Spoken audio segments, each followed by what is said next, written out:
Welcome, Pewter Report readers, viewers, and listeners to a brand new edition of the Pewter Report podcast, energized by Celsius, the official energy drink of pewterreport.com and this Pewter post-game show. It is a very exciting time to be a Tampa Bay Buccaneers fan as the Bucs won their Super Wild Card round matchup by absolutely throttling the Philadelphia Eagles by a score of 32-9.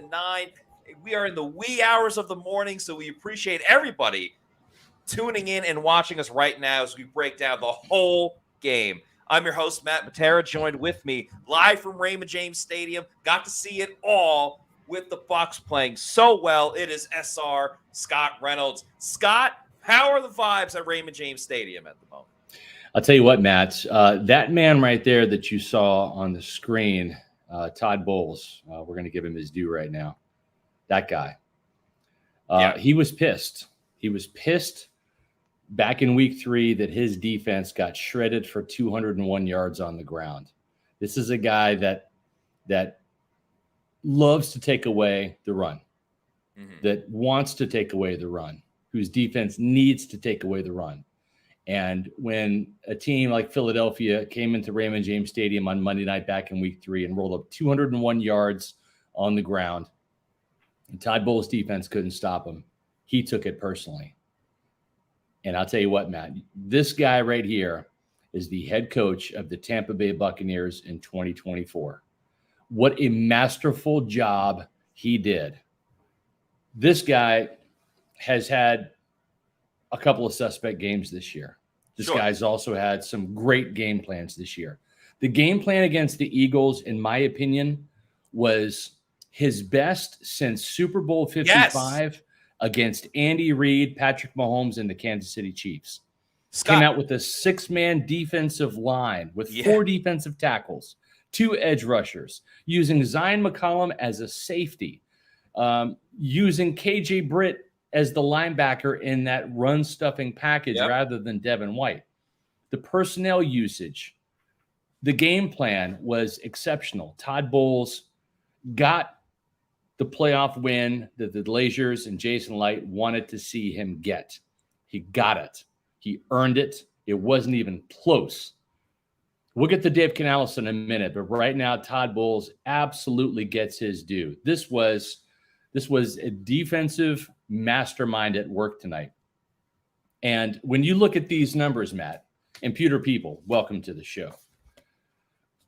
0 of 9 on third down. Goodness. Phenomenal. 0 of 2 on fourth down. And the one time the Eagles went to the tush push on the extra point, Bowles' defense stopped it.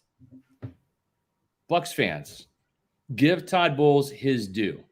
He's checked the boxes that the Glazers and Jason Light wanted to see him check. Show improvement over last year. They went 9-8. They won the division again. Check the box.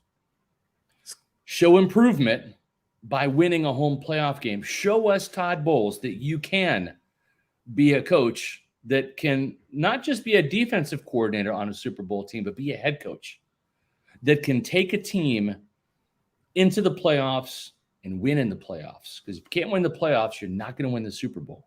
He did that tonight in convincing fashion. So hats off to Todd Bowles. It just an absolute masterful game plan from him tonight.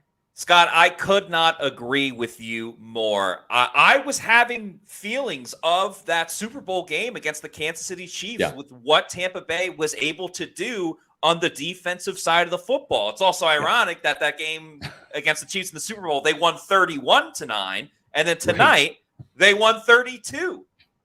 Yeah. I mean, coming out of the gate right away, speaking on the defensive side, with KJ Britt inserted again at inside linebacker. Remember, KJ Britt was injured last week and did not play against the Carolina Panthers. He didn't even really return to practice until later in the week leading up to this game. So that was huge.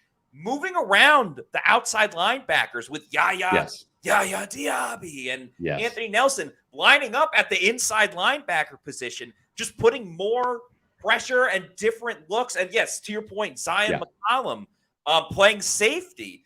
So many Yeah. twists and adjustments that we did not see, not just against that first matchup with the Eagles, but really all season. They've been using Zion McCollum a little bit more in that safety role. But loved what I saw from the defense today. The pressure on Jalen Hurts. They got a couple of sacks. Kalijah Kancey got a sack. JTS was fantastic tonight. Greg Gaines got a sack tonight. Greg Gaines got a sack. They kept Jalen Hurts in the pocket. They didn't allow him to extend plays. I'm almost shocked at how much the Eagles did not even try to run the ball when that game was still close. Remember, they were only down by a score going into the half. That's right.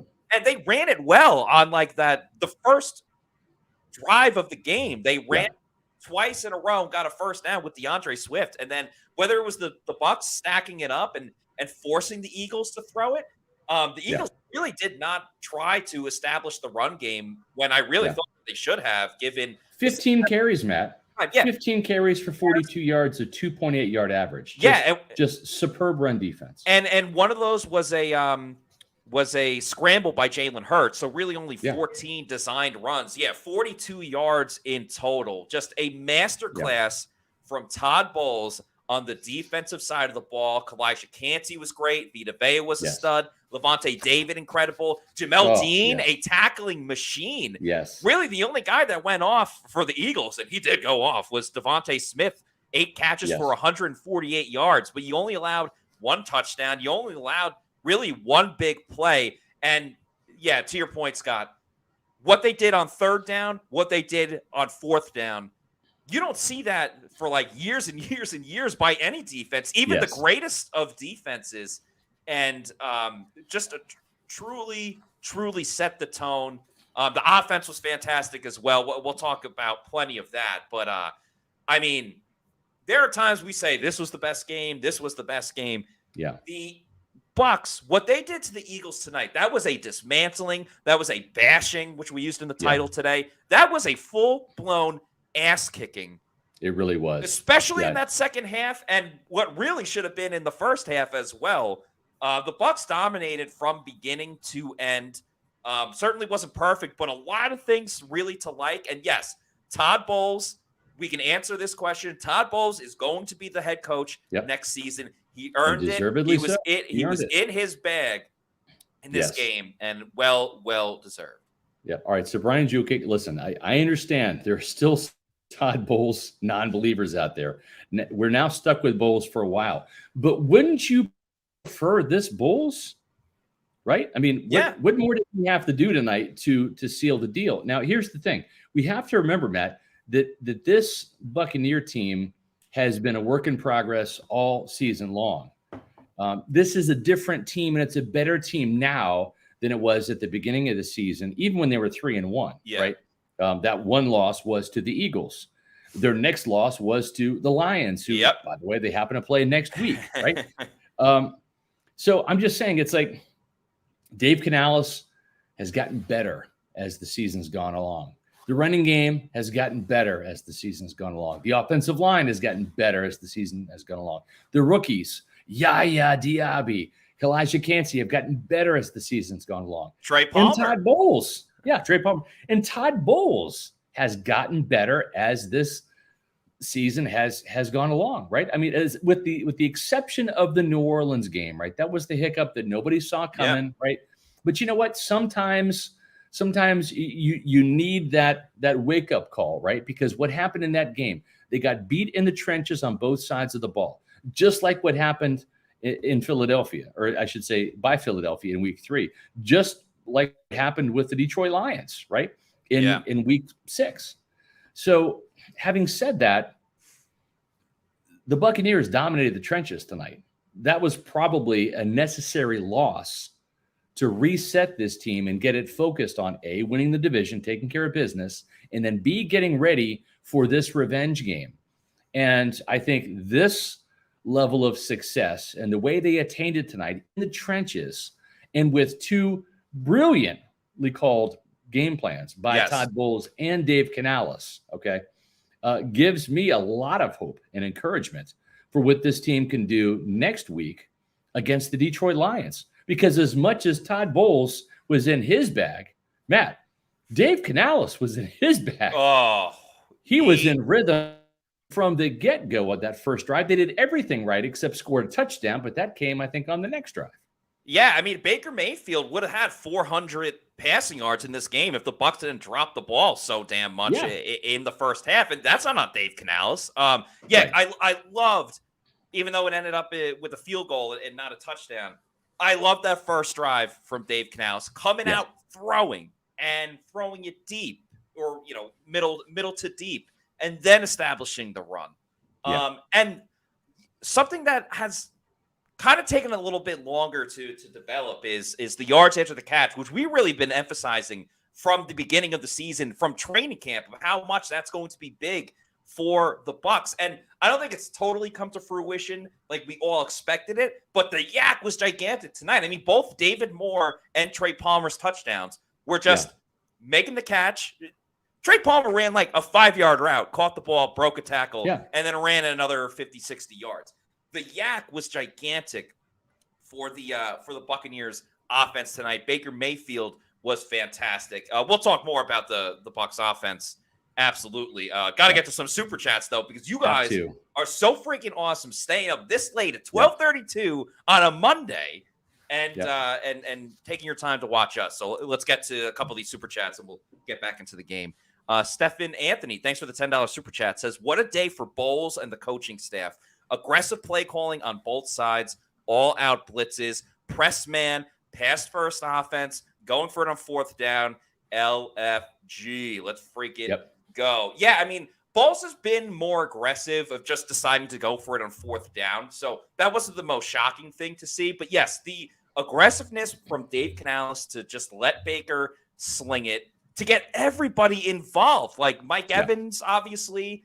Cade Otton had the best game of his career. They tagged him with the football over and over and over. Godwin gets a touchdown. Payne Durham made a play. And then obviously Palmer and Moore. Everyone was involved. Rashad White came in with a freaking attitude today. Yeah, and he really did. He's been on the show. People know Rashad White. Very laid back guy. When you're talking to him in the locker room and having conversations with them. But for whatever reason, he flipped a switch today, and he was talking junk to the Eagles. He was fired up. I mean, again, that first drive, that third down play by Rashad White, he was dead to rights after catching that ball, and he just wanted it more. Got those 3 yards. I think that was a big storyline for the Bucs today. They just wanted it more, man. I mean, Rashad White breaking tackles, going through defenders to get that first down. That was him. That wasn't like a well-designed moment or a great schematic play. That was just Rashad White wanting to get that first down. Trey Palmer with the broken tackle, not gonna settle for an arm tackle taking him down. David Moore extending the play, keeping it going. The Bucs took it to the Eagles because they wanted it more. And right before the game started, and thanks to Chris Higgins for this $1.99 super chat, who says, "Who's gonna stop the Bucs? The 9-8 Bucs." Before the game, I said, with the way that it's gone for the Eagles as of late, and a lot of off the field stuff and things of that nature, this was a great opportunity for the Bucs. If they could jump ahead of the Eagles and jump on them early, they could break the spirit of the Philadelphia Eagles as this game went on. And they jumped out to a lead. They never relinquished the lead. Sure, the Eagles got the ball to start the second half, but once Anthony Nelson had that safety in the end zone, it was a intentional grounding, but the whole play was made by Anthony Nelson. Oh yeah, it was a safety. Once you made it a 2-possession game, I think that truly broke the spirit of the Philadelphia Eagles, and that's so much credit to the Bucs for what they did. Thank you to Conrad T for this $4.99 super chat, who says, playing with house money, this is a different Bucs team to go to Detroit and win, baby. Yeah, absolutely playing with house money. Bucs are clearly going to be the underdogs playing against the Detroit Lions. But one thing that's fun is it would all have to play out this way. Bucs can do a complete revenge tour by beating the Eagles, beating the Lions on Sunday, going to San Fran and beating the 49ers in the NFC Championship game if they don't get upset by the Packers. And then play the Bills in the Super Bowl, right? And play either the Texans or the Bills in the Super Bowl. Right. Well, most likely the Bills. But I mean, that would be an ultimate revenge tour and a great story. The interesting thing, too, is the Buccaneers can host the NFC Championship game if the Packers upset the 49ers and the Bucs beat the Lions, because the Bucs they'll be the highest seed at number 4, and they will entertain the Packers here at Ray J for the NFC Championship game. It sounds crazy to think, but you know what? This was such a convincing win that you believe in this team, right? I mean, you look at the math. 6 of the last 7, right? I mean, that Saints game, we'll call it a necessary loss to recalibrate, refocus, whatever, right? They came out flat. They learned from that. They got the defense together, and Chase McLaughlin, boy, I mean, you just talk about Money McLaughlin. This guy is an absolute ace, one of the best free agent signings that Jason Light has ever made, because until those last 2 touchdowns from Palmer and Godwin were on the board, it was that David Moore touchdown and a bunch of field goals from Money McLaughlin, right? But he was the offense last week, and now they put some touchdowns on the board. So the Bucs defense is humming. The offense joined the party tonight. If this team can keep this momentum going into Detroit, look out. They want to be the underdog, right? Yes. I think all the pressure on this upcoming game is on Detroit. Oh, yeah. You saw how tight they got at the end of that game when the Rams were making that comeback. They won by 1 point. Give them all the credit in the world. The Lions are a good team. Oh, yeah. But they felt so much pressure to be that team that finally broke the curse of not winning a playoff game since 1991, right? Mm-hmm. Now they still have the added pressure of they've won 13 games this season. They're the team of destiny, right? They have to advance and beat the lowly Buccaneers now, right? The Buccaneers can come in, I think, loose, and carefree, playing with house money, as the super chat just said, and go up there and try to get revenge. And because the game is on Sunday, Bucs will know whether obviously they have to beat Detroit, but they'll know whether they're going to go to San Francisco or if the Packers pull off an upset and have a little extra incentive to win and host a home NFC Championship game, which they haven't done that in quite a long time. Exactly right. I don't want to get too far ahead with Bucs Lions because we'll have that all week. But one thing I do want to point to that I think it will be fun is Bowles, while he was in his bag today, I think we'll have to have a different bag of tricks going up against the Lions with how he sets up that personnel. However, for Dave Canales and the Bucs offense, sure, you're going to change up some things. But overall, I don't think the game plan has to drastically change going up against the Lions defense. I think if they kind of stick with letting Baker bake and making some big throws down the field and hopefully you get some contributions, there will be in-game adjustments. But I don't think the offensive game plan has to be ridiculously different against the Lions the way that I think the defensive game plan really has. I agree. And the other thing too is if you're looking for some bright spots, okay, well, how about this? Out of the Bucs' 9 regular season wins, 5 were on the road. Yes. They were more successful winning on the road than they were winning at home. The other element that's interesting to note is 2 of those wins came against road NFC North teams, Minnesota in week 1 and then Green Bay in December. So there's that little statistic there as well. Samuel Whitehead with the $4.99 super chat. Todd Bowles did what Bill Belichick couldn't do: win a playoff game post Brady. Well done, Bill Bucs. Yeah, congrats to Todd Bowles too. That's his first playoff win as an NFL head coach. And well earned. I mean, there was no fluke about this one. This was an ass kicking. Well said by you, Matt, earlier, and I totally concur. The game plan was just phenomenal on both sides of the ball tonight. Great game for Buccaneer fans to see, and of course it comes at Philly's expense too. Yes, the team is just imploding. To send Philly home, all their fans that caused such a ruckus in that Week 3 game. Yeah, I'm sure they were way more quiet tonight. Jason Kelsey's last game probably as an Eagle. Yeah, great player. Todd Bowles shut that down. Like Rondé Barber shut down the vet. Yeah, back in 2002. There is a little bit of similarity there. Thanks to Grand Fisto for the $4.99 super chat, who says, "I literally jumped off my couch and screamed when they stopped the tush push." First of all, that was incredible. Zion McCollum's got to stop lining up off sides or going off sides because ironically it worked twice. Both times Zion McCollum went off sides on field goals or extra points. Right. They go for the 2-point conversion. They stop the tush push, the brotherly shove. And then the Eagles bring their offense back on the second time he was offsides to go for it on 4th and 5. And the Bucs got the stop. So each time they took points off the board. I'm not saying they should go with that game plan every single week, but that's the second time this year that the Bucs have stopped the brotherly shove. Vita Vea made a big play the first time around, and that was just exceptional.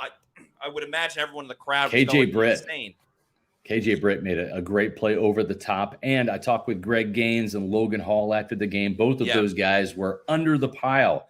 And that's the one thing you got to do. You got low man wins when it comes to the tush push. Logan Hall, Greg Gaines got under the pile. Vita Vea in there, rock solid, of course. And then KJ Britt over the top, and they stopped it. So, that was between that, the safety, the 0 for 9 on 3rd down, the 0 for 2 on 4th down.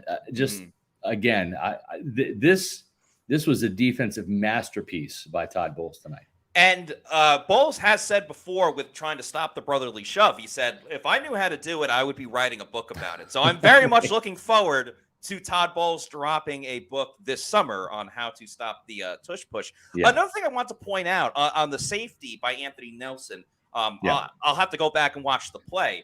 But what I really loved about that moment, too, is I believe on that play, the Bucs didn't really send a blitz. They just had their defensive linemen going up against the Eagles' offensive line, 4-man pass rush, and that got to Jalen Hurts. They were able to keep a lot of defenders back and play a lot more coverage, and that pass rush still got the job done on that play, leading to 2 points. I think that's so important. We've talked about that a ton. We know Todd Bowles is going to blitz, and I'm not saying that he should do it much, much less, because that's what Todd Bowles does as a defensive play caller. But to get those little moments here and there when you can just rely on a 4-man pass rush and drop everybody back in coverage, especially when you have the lead, that can help take this Bucs defense and elevate their game to another level. Because another big thing, whether it was Trey Palmer, David Moore, or Anthony Nelson, when you get to the postseason, you need those contributions from role players, reserve players, someone that just steps up and makes a big play.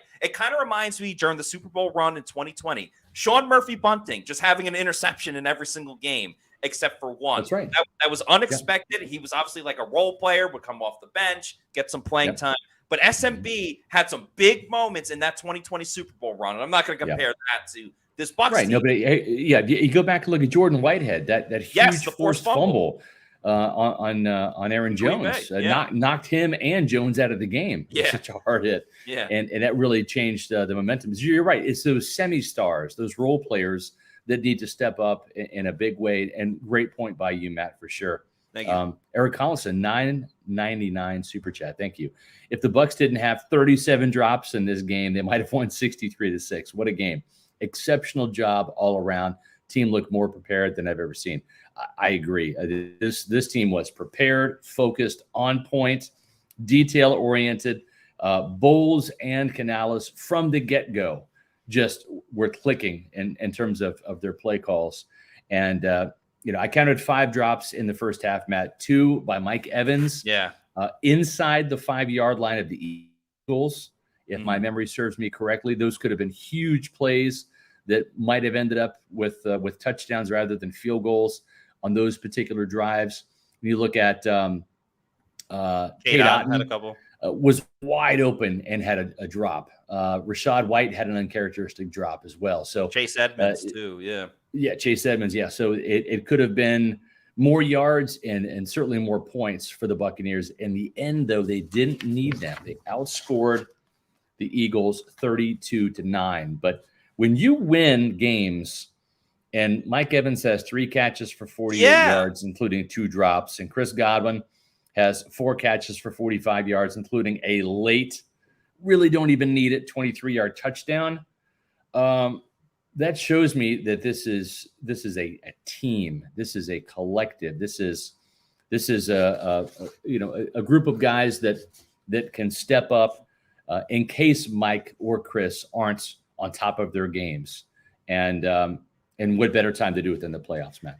And to further emphasize your point, Scott, Baker Mayfield threw for 337 yards and 3 touchdowns. Probably could have had 4 or 5 touchdowns. And like we mentioned earlier, could have had over 400 yards. Cade Otton was the leading receiver, both with catches with 8 and receiving yards, 89. So you're telling me a quarterback that threw for 337 yards and 3 touchdowns didn't even have one receiver that cracked over 100 yards. That is fascinating. Absolutely fascinating. And it just speaks to everybody. And it should have been Cade Otton.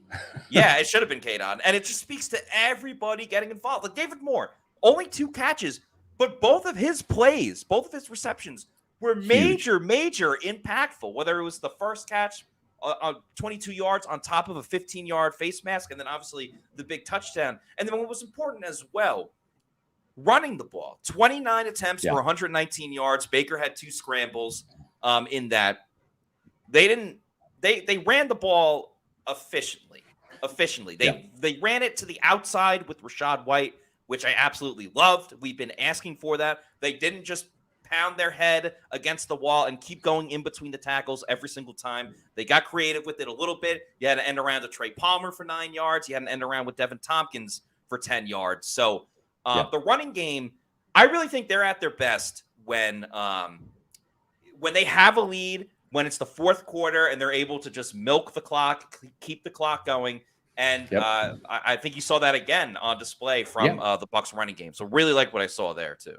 Folks, we're not even halfway through our show tonight, our post-game podcast, and we're going to do it again tomorrow. And you got to be there tomorrow because it's Bucs Victory Tuesday at 4:00 on the Pewter Report TV channel on YouTube. That's our Pewter Report podcast, 4:00. Bucs Victory Tuesday. We are doing roll call tomorrow at 4:20. You don't want to miss this live show. It's the most fun show we do outside of a post-game victory show like tonight. So if you're having fun tonight, make sure you join us tomorrow. Make sure you subscribe. We're so close to getting 13,000 subscribers on Pewter Report TV, our YouTube channel. So we look forward to seeing you tomorrow. But Matt, it just seemed to me, and we didn't have time to interview everybody about like their pregame beverage or what what type of fuel that these guys had coming into the game. But I'm telling you, man, it seemed like this entire team was hopped up on Celsius tonight. It absolutely felt that way. I would not be surprised if the Bucs had a Celsius before they hit the field at Raymond James Stadium this evening, and maybe they have the new Celsius flavor, the Celsius Essentials. They are a performance energy drink with 270 milligrams of caffeine that are in there to help you live fit. And of course, there's no sugar in any Celsius energy drinks. They're the ultimate energy drink line by Celsius, formulated for the fitness enthusiasts looking to elevate their performance. They are made with proprietary Meta Plus formulas that have 3 essential aminos and gives you an unbeatable combination of ingredients that support your physical and cognitive performance. With this specially formulated lineup of Celsius Essentials, it's a game changer.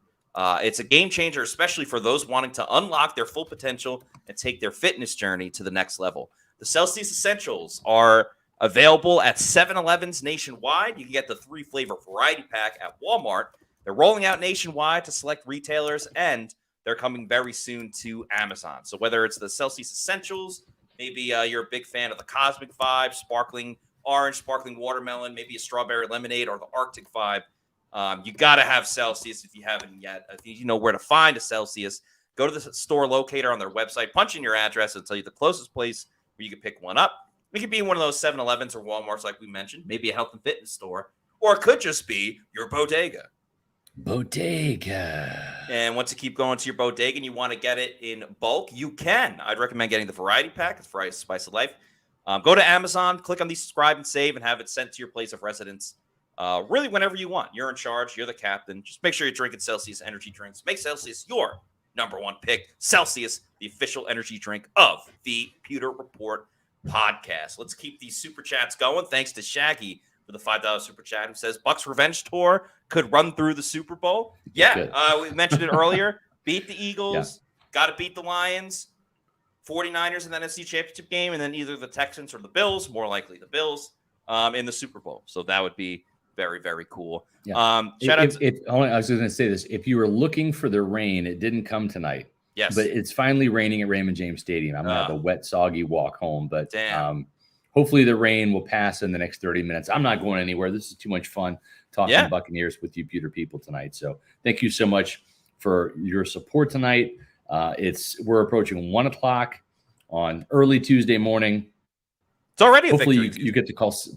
It is. It's already Victory Tuesday. Hopefully you get to call in sick tomorrow. We'll be working, so we're not calling in sick, but we appreciate the super chats as well. Very, very much appreciate. Yes. Thank you to Furu Kawab with the $10 super chat. Says Bowles sandbagged this defensive play calls. Also, I know McCollum put the first hit on Julio, but Levante clocked Julio's jaw with the punch while going for the ball. I did not notice that one. Obviously, everyone saw the big hit by Zion McCollum. I'll check that out at some point. But I mean, Julio's never been known for being the healthiest wide receiver. He's had a lot of injuries in his career. So, I mean, that sucked though. He was out for the game, and Eagles. Let's remember the Bucs did catch a bit of a break. AJ Brown not playing in this game, and really I think outside Devontae Smith, there's just not really a ton of explosiveness from the rest of the Eagles wide receivers. And when Swift wasn't going in the run game, that kind of takes out half of their arsenal. So I mean, to your point, Matt, their longest play of the game was Devontae Smith's 55-yard catch and run, right? So there was that. The next longest pass play was a 14-yard catch by Julio Jones, who had 3 catches for 22 yards.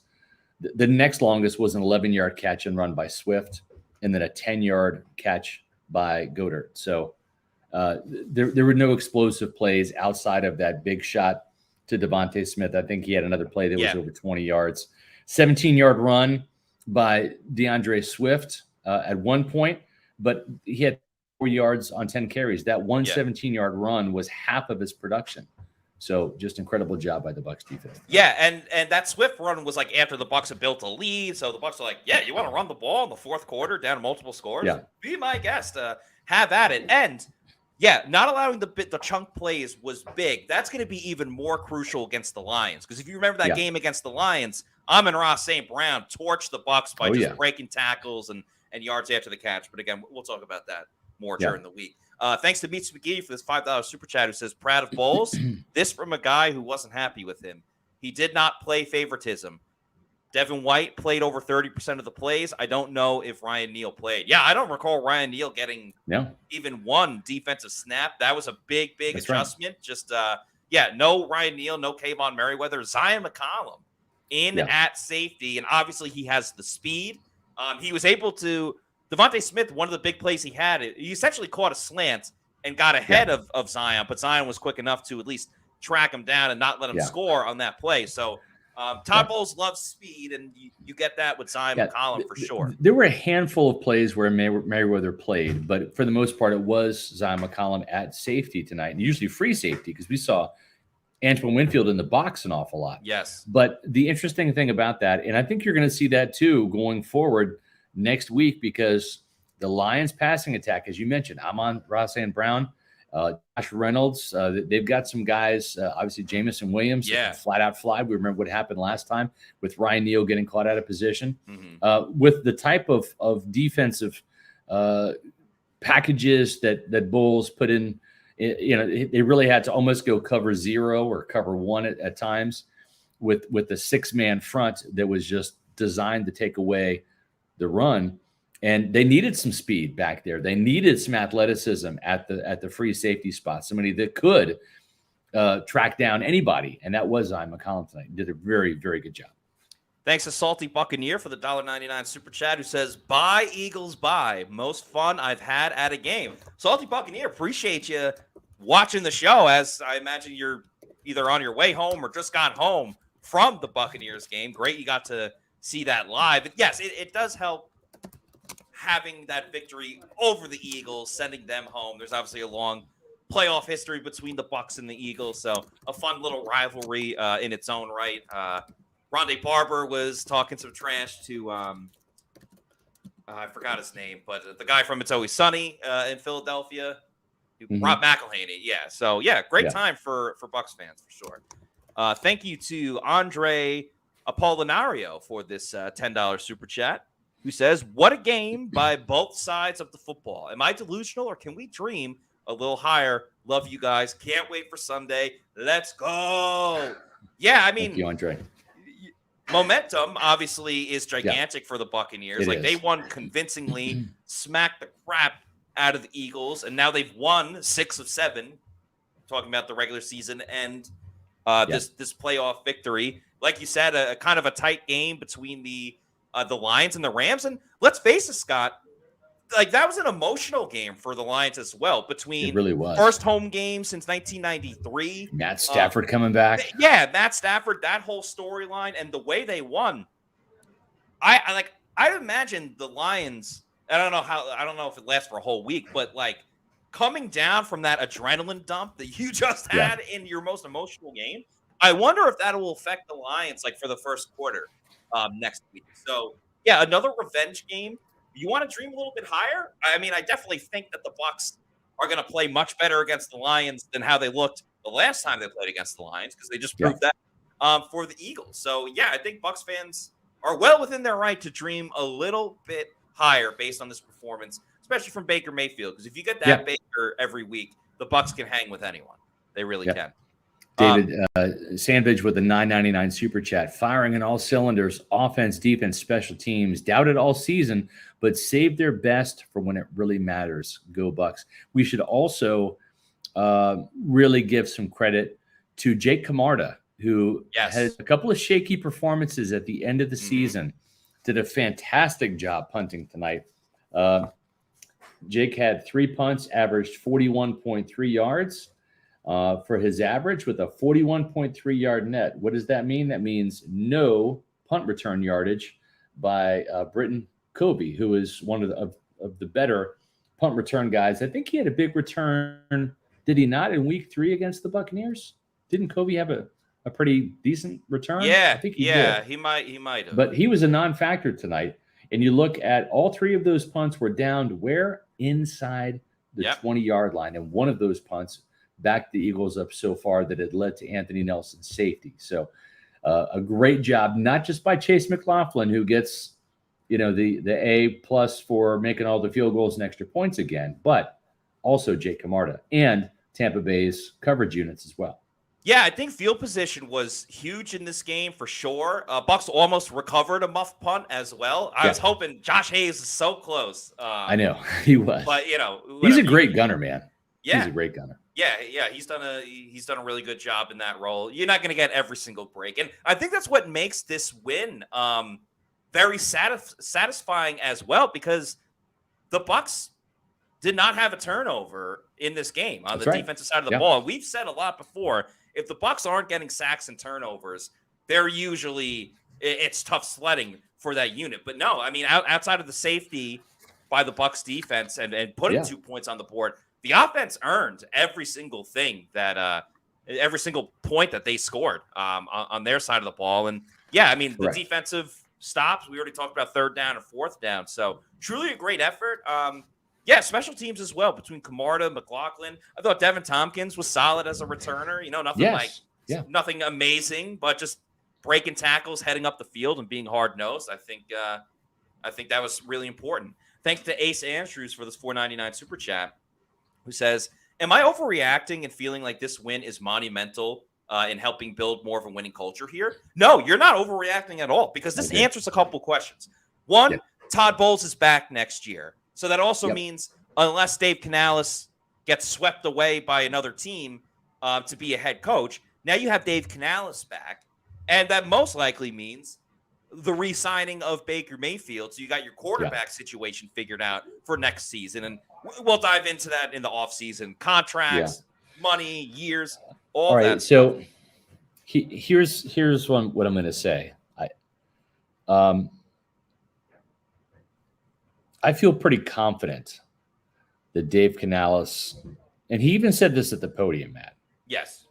But I feel pretty confident. I'll just leave it at this: that Dave Canales, I think he might pull a Ben Johnson, and I think he's going to interview. He wants the experience, right? It's a good experience to have, just like Mike Greenberg interviewed with Carolina on Saturday. I think that that Canales will do the interview with the Panthers, but he wants to stay and build this offensive system and finish the job here the way that Ben Johnson wanted to finish the job in Detroit by turning down head coaching opportunities last year. I think Canales is in the exact same boat. It's one of those things, Matt, where you're tempted to take the job right when it's offered because there's only 32 of them, right? Yeah. And that opportunity might not come again.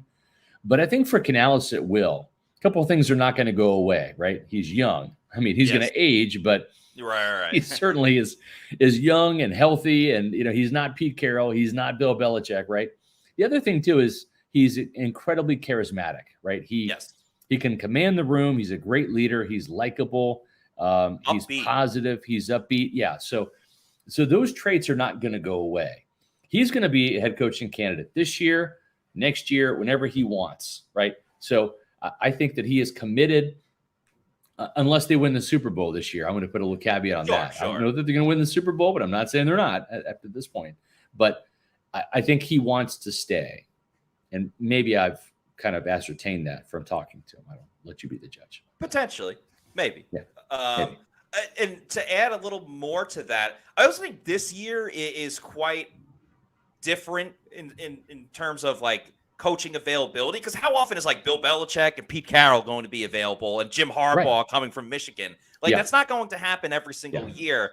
And Todd Monken's obviously a big time candidate, and Ben Johnson as well, where right now Dave Canales is kind of in the shuffle of like future head coach, where next season or 2 seasons from now, he might be the number one candidate where everybody is knocking on his door saying, please be our head coach. Now, for the Baker side of it, what I think is most important, and sure, I think other teams will be a little more interested in signing Baker to be their quarterback next season. But there was a cool graphic that ESPN showed. So I don't know if you were able to see it because you were at the stadium watching the game.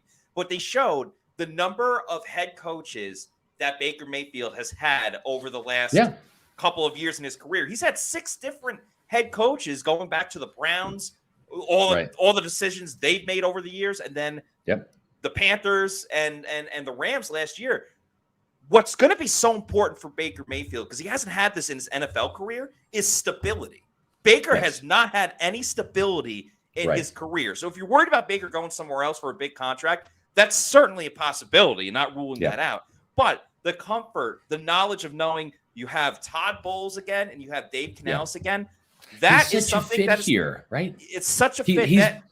He's been trying to find his fit, Matt, and he's found it. So it's like, why would you want to leave, right? This team is going to reward him. The more wins he gets, the more they're going to reward him. So to me, I think that he's all but back next year as the quarterback. So when you talk about continuity, you talk about winning a 4th straight NFC South title. It all comes down to, can this team stay healthy? Because I think they're going to stay together. I think Canales is back, Baker Mayfield's back, Todd Bowles is back, and then you build on this playoff run here. Yeah, and you build off of this momentum at the end of the season. Yaya Diaby's going to be better next year.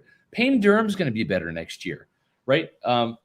You might see Servassier Dennis as a starter lined up to next to Levante David, right? Who's going to, I think, come back. So Kalijah Kancey's going to be better. Yes. Cody Mauch's going to be better. So this offense, I think, is just starting to scratch the surface. I think the more pieces that Todd Bowles assembles, the more chess pieces he has. More cap room. I mean, look out for the Buccaneers, folks. I'm just telling you, this end of season run here is real. 6 of 7 wins is real. Remember, the Buccaneers won 8 straight games to the Super Bowl. Yep. Right, Matt? Mm-hmm. The last 4 after a 7-5 start. So the last 4, then 4 in the postseason, right? The Buccaneers had that one hiccup. But they've won 6 out of 7. If they win the next one, they have won 7 out of 8. That's almost a parallel track than what this Tom Brady, Bruce Arians 2020 Super Bowl team has done. So give them credit for that. We'll see how far they can go. But so far, so good.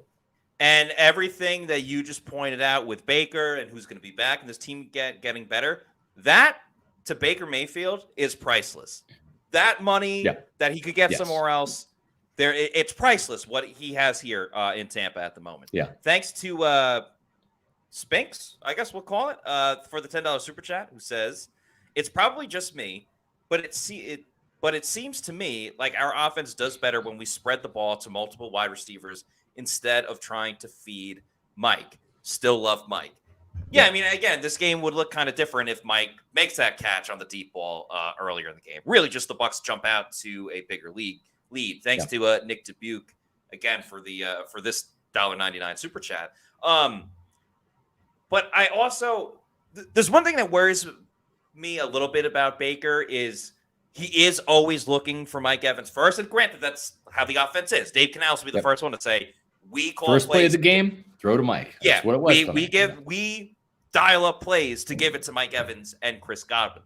However, sometimes, and you saw it a little bit in today's game, Baker will get fixated on like his first read, and a lot of the times it's Mike Evans. And then if Mike's not open or that read isn't open, that's when he starts tap dancing in the pocket, and you kind of wanted to just throw the ball away or scramble, and that's when he takes a couple of sacks. So that's something I want to see cleaned up next week for Detroit. Thanks to Cat and Max for this $10 super chat, who says, I'm joining late, so sorry if I missed this topic. No worry at all, Cat and Max. Is it insane to think that the path through the NFC may consist of teams we face in the regular season? Philly, Detroit, San Fran, and Green Bay, LOL. Yeah, we did talk about this before. Revenge tour is very real. And they don't want to be on the other side of the revenge tour if the Packers want to come in licking the chops. So, but if that's the case, if it is Bucs and Packers, that game's here in Tampa. That's the NFC Championship game. Yes. And you got to know that the Buccaneers, if they've beaten the Eagles and the Lions, right, and they've won at that point 8 out of their last 9, it would be at that stage, and that game is here, and you've already waxed the Packers up in Green Bay. You're not going to lack confidence facing the Packers again. So that's pretty special. One other thing that's special is our friend Eric Gross in the Eric Gross group. This guy is absolutely thrilled and ecstatic tonight, just like you Pewter people are. Why is that? Because he's a Pewter person just like you. That's right. Eric Gross and the Eric Gross group, they're huge Tampa Bay fans, huge Pewter Report readers. He's probably watching the podcast right now after putting his son to bed. Listen, folks, it takes a full team effort to win a football game. It takes a full team effort to win in real estate. The Eric Gross Group has done hundreds of transactions in this crazy real estate market. They've got experience in all types of situations. Eric is an avid Pewter Report reader and a Tampa native whose father was stationed at MacDill Air Force Base. He and his team have the market knowledge, the top-notch communication, the commitment to excellent service that sets them apart. Their clients are not just transactions. They're lifelong friendships. Here's what I want you to do. Go to housesinfla.com. That's Eric's website, housesinfla.com. Or give him a call. Not tonight. It's a little late, but call him tomorrow, 513-907-4271, and start your conversation about tonight's win. And then get to know Eric, and he's going to help you either find that buyer for your house or help you sell the house so you can move wherever that you want to go. And he can help you find that house as well. So no matter where you are in your home ownership journey, you're going to feel welcome to the Eric Gross Group. It's the official Realtor of Pewter Report. Again, visit housesinfla.com, and you can find out their inventory, and it's a great layout. It's a fantastic website, housesinfla.com, the Eric Gross Group. Thank you to Timothy Fitzgerald for this 222 super chat, who says 2 + 2 + 2 = 6. Baker effing Mayfield, baby. Boomer. You know what? When the Bucs win like that, you can curse in a super chat. Yeah, I mean, incredible game from Baker Mayfield. Lincoln Riley was at the game, the former Oklahoma head coach, now USC head coach, who obviously is very familiar with Baker Mayfield. So, yeah, a lot of Oklahoma fans happy today. Yeah, no doubt about it. Zach Coleman, thank you for the $5 super chat, who says, the good thing about the stadium being packed with Philly fans is that they got to see the Eagles get wrecked in person. Yeah, that was, like we said, an ass kicking. They beat the crap out of the Eagles. It wasn't as many Eagle fans this game, Matt, as there was in week 3, though. That's the important thing. I think the Eagles fans, the ones that are here in Florida, the transplants, they came because it's local. But you didn't have a lot of Philly fans flying down here, I don't think, to see this team, because those fans probably have seen all these losses. They know it was coming. They don't want to waste their money. Maybe they want to get out of the cold. Tampa's always fun to visit in the winter, Yes. but just not as many Philly fans because of that slump. And I think a lot of Philly fans knew that this is just not their year, and it wasn't. Yeah, I think that definitely played into it. Thanks, Zach, for another $5 super chat answer with the same comment. Appreciate you, Zach, very, very much. Meets McGee with the $2 super chat. Thank you. Says, am I mistaken? Jared Goff is number 1 versus the Blitz. I don't know that off the top of my head, but it kind of reminds me of 2021 a little bit when Matt Stafford was the best quarterback against the Blitz. But Todd Bowles can learn from his lesson from that one. It's definitely something we'll be diving into. Jared Goff has kind of had Todd's number, even go back to 2019 in that big time shootout where the Buccaneers put up, I think, 55 points. We were talking about that on Saturday, funny enough. Yeah, in that particular game, I think Goff threw for 500 yards, and he did get sacked. There was that scoop and score by Ndamukong Suh. There was a couple of Jack Barrett had an interception. So Jared Goff, that's going to be the next puzzle that Todd Bowles has to solve. Tonight was the Eagles running game. Yep. Box checked. Now it's going to be figuring out how to stop or at least slow down Jared Goff. Bucs Basement, thanks for the $4.99 super chat, says, I love our chances against the Lions as long as Ryan Neal's not in every play. He was the Lions MVP. Yeah, that was, no pun intended to the Lions, but that was the true beginning of the uproar of displeasure for Ryan Neal. And no, I do not think that Ryan Neal will be playing as much as he did in that creamsicle game that he will on Sunday afternoon. And you know what? Hey, again, it's we started the show, Matt, talking about Todd Bowles getting his props for the great defensive game plan, that he put in there, and Dave Canales. Both of those guys did a tremendous job.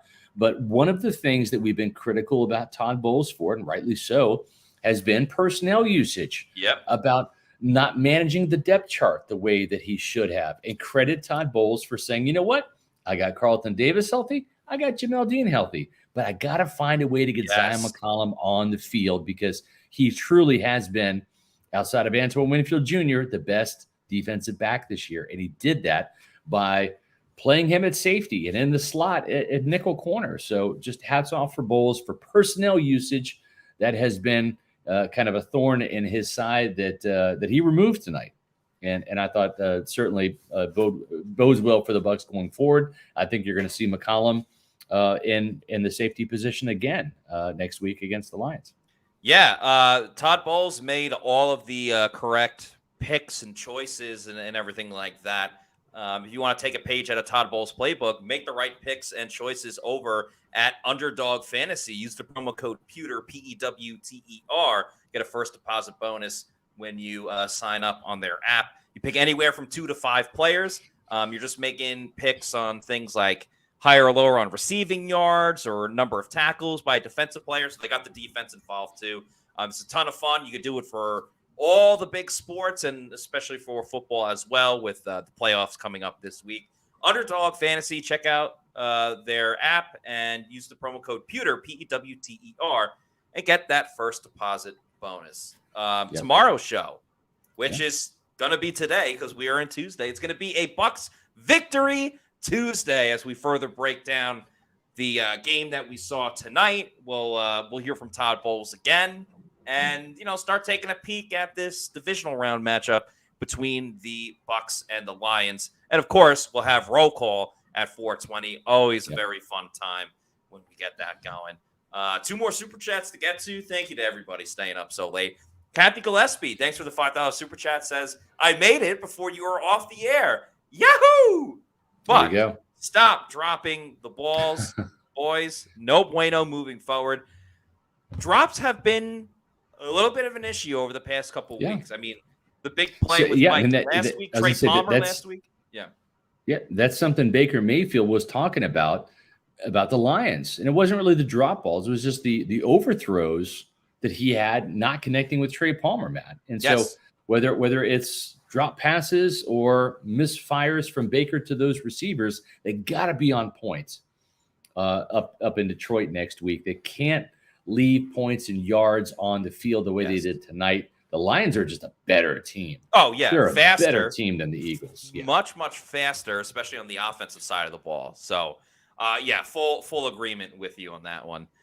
And Baker made all the throws tonight, except for we had one overthrow to Chris Godwin. But, yeah, he was great. Desert Dog 2K, thank you for the $10 super chat, says Baker Mayfield, 4,381 yards passing, 31 touchdowns, 10 interceptions. No one in the galaxy saw this coming. Gotta love the grit, the leadership. Pay this man. Wow, Desert Dog 2K. That's big of you to say with your Texas Longhorn caption, to say that about a former Oklahoma Sooner. But, yeah, I mean, credit where credit is due. Baker baked. Baker balled this evening. And there's been peaks and valleys with Baker. There's been great Baker. The last 2 games, not good at all by any means. But he trended in the correct direction today because he was on one this game. An incredible offensive performance. And the Bucs won a playoff game. A home playoff game. Yep. Angelina S. In Light We Trust. Yeah, wrote about Jason Light, the Bucs shining light. 4 straight playoff appearances in a row, courtesy of their general manager and others. But, man, he has just stocked the front office, right? Mike Greenberg, John Spytek, Mike Beal, Rob McCartney. The list goes on and on of the front office talent they have, the talent on the roster. Matt, 10 rookies. I shouldn't say that. Not 10 rookies. 10 draft picks from the last 2 drafts are starters on this playoff team.